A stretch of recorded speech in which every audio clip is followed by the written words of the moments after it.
A ira do homem. Mensagem de Benjamin Breckinridge Warfield. Salmo 76, verso 10. Certamente a ira do homem te louvará. O Salmo 76 é representado por uma tradição muito antiga, já está incorporado na versão da Septuaginta como um hino de louvor a Deus pela destruição de Senaqueribe. Não há razão para que essa tradição não preserve a verdade, mas sua verdade ou falsidade não nos interessa particularmente. De qualquer forma, o salmo foi escrito em alguma ocasião como a destruição de Senaqueribe. Ele celebra uma grande libertação operada pelo poder de Deus, uma libertação além de toda expectativa, operada somente por Deus. A essência de sua representação é que Jeová é um homem de guerra acima de toda comparação grande. Quando ele entra em campo, toda a maquinaria do conflito para. As flechas semelhantes a raios que voam do arco param em seus cursos. O escudo e a espada caem indefesos no chão. Os mais corajosos com suas carruagens e cavalos caem na inatividade da morte. Pois Jeová é terrível. Ninguém pode permanecer diante dele quando sua ira começa a queimar, enquanto o salmista contempla a destruição certa que recai sobre todos os inimigos de Israel. Quando Jeová fala, ele passa do particular para o geral. Ele proclama os louvores da providência eterna e universal de Deus, conforme ilustrado no grande fato de que mesmo as paixões mais violentas dos homens estão sob seu controle e conduzem apenas ao cumprimento de seus fins. Certamente ele clama: a cólera do homem te louvará, e o resíduo da ira tu conterás, ou o resíduo da cólera tu cingirás sobre ti. O sentido fundamental é que as ebulições da ira do homem, por mais violentas e irascíveis que sejam, são, no entanto, como tudo mais que ocorre, sob o controle completo de Deus e são empregadas por Ele como instrumentos para realizar seus fins. Como tudo que acontece então, eles ilustram a glória de Deus. Quanto ao resto, a passagem ensina, conforme interpretamos a última metade do versículo, que toda a ira do homem que não conduziria à glória divina, que Deus restringe e não permite que se manifeste em ação, de modo que a integridade de seu controle sobre a ira do homem é o que é enfatizado. Ou então, depois que toda a ira do homem enfurecida em sua fúria extrema se esgotou em lutas vãs contra a ira crescente de Jeová, resta Jeová, em oposição a ela, a plenitude da ira com a qual ele se cinge para a ação, de modo que o poder irresistível de Jeová em oposição à fraqueza insignificante do homem é o que é enfatizado. Não precisamos agora tentar decidir entre as duas interpretações. Basta fixar nossas mentes na declaração principal, a saber, é bom que nos lembremos desse grande fato em um momento como este. Pode parecer-nos que as fontes do grande abismo foram quebradas e o mundo estava a ponto de ser dominado pela violência da paixão humana. Os homens parecem ter rompido com o governo da consciência e até mesmo com a orientação dos instintos comuns da humanidade. A terra inteira parece ter se tornado uma massa agitada de raiva. Vemos milhões de criaturas semelhantes atacando uns aos outros em uma luta implacável e países inteiros devastados e reduzidos à ruína. Dos campos de batalha e das terras devastadas atrás dos campos de batalha, erguem-se apenas gritos de raiva e desespero. É bom lembrarmos que o Senhor Deus Onipotente reina sobre todos, que toda essa confusão de sangue e ferro Ele segura bem na mão, que nada disso teria ocorrido sem sua direção, que nada pode ocorrer nele fora de sua nomeação. E não digo apenas que ele dominará tudo para sua glória, mas que tudo conduzirá ao seu louvor. Pois, certamente a ira do homem é para ele e para louvor, e o restante das iras ele conterá.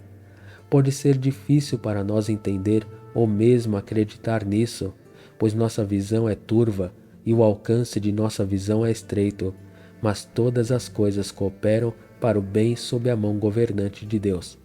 Mesmo as coisas que em si são más, em todas as suas obras cooperam para o bem neste nosso mundo, pois afinal é o mundo de Deus, e Ele é o governador dele, e Ele o governa para o bem e isso continuamente.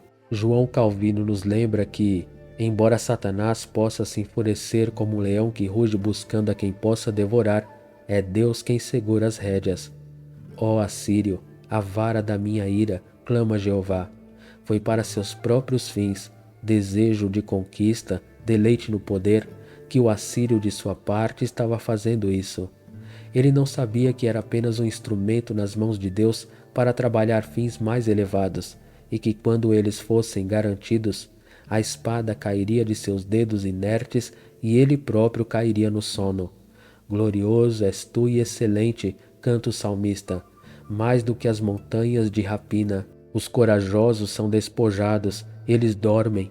Ó Deus de Jacó, tanto a carruagem quanto o cavalo são lançados em um sono mortal. Lemos nele não apenas sobre a ira do homem, mas também sobre a ira de Jeová. E a ira de Jeová se opõe à ira do homem como maior do que a ira do homem, maior, mais duradoura, mais prevalecente. Ninguém pode resistir quando a ira de Jeová apenas começa. Quando toda outra ira é apagada, a ira de Jeová permanece. Ele se cinge com ela e é terrível para os reis da terra. Não devemos então cair na fantasia de que toda ira é má e que devemos suprimi-la sempre e em toda parte. Há uma raiva justa, assim como uma injusta. Do contrário, não leríamos: ficai zangados e não pequeis.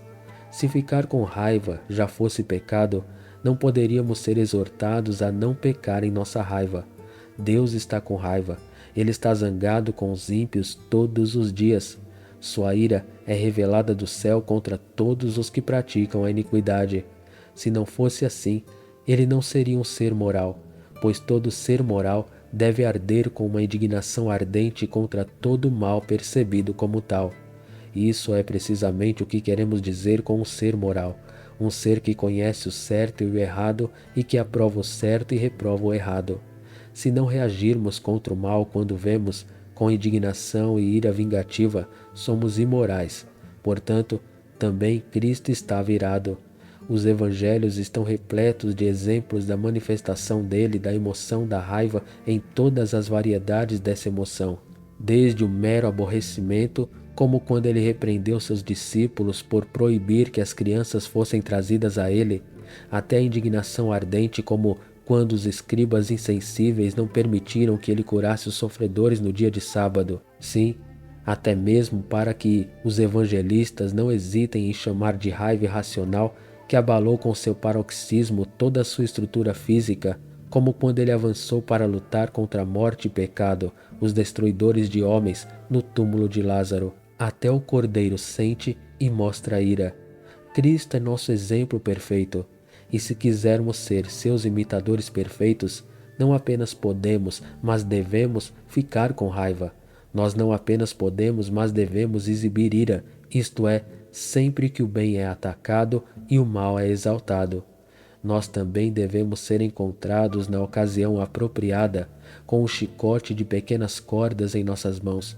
Nós também não devemos recuar quando a justiça deve ser vindicada ou quando os oprimidos devem ser resgatados. Também neste sentido, a ira do homem é para Deus para louvor. Nós o agradamos quando estamos com raiva. Aquele que nunca sente agitar dentro de si a emoção da justa indignação não é como Deus naquele elemento elevado da imagem de Deus em que foi feito, sua natureza moral. A indignação é uma reação inevitável de um ser moral na presença de uma transgressão, e não é apenas seu direito, mas seu dever dar-lhe lugar quando a retidão o exige. A ira do homem é para o louvor de Deus. Nós o agradamos quando estamos com raiva. Sem dúvida, devemos buscar a paz e garanti-la, mas esta é a paz não da condenação do mal, mas da conquista dele. Devemos vencer o mal em nós mesmos. Não devemos conhecer nenhuma raiva desordenada. Devemos ser lentos para a raiva e rápidos para colocá-la de lado. Não devemos deixar o sol se pôr sobre nossa ira. Devemos lembrar que a raiva é uma loucura curta e não confiar em nós mesmos facilmente ao infligi-la aos outros, mesmo quando pensamos que é justo, não nos vingando, mas dando lugar à ira de Deus, sabendo que em seu próprio tempo e como Ele nos vingará. Devemos conquistá-lo nos outros, pela palavra suave que afasta a raiva, pela paciência paciente que a desarma, pela bondade incansável que a dissolve em arrependimento e amor. O amor é o grande solvente, e o amor é o vínculo da paz. Onde está o amor, ali a cólera viverá com dificuldade, e somente aquela cólera que afinal é amor ultrajado pode facilmente se afirmar. Mas enquanto houver transgressão no mundo, haverá lugar no mundo para a justa indignação. Somente quando o mundo tiver sido refeito e não houver mais nada nele que possa ferir ou destruir, é que o leão e o cordeiro se deitarão juntos, porque agora o leão deixou de ser um leão. Essas coisas são para nós uma alegoria.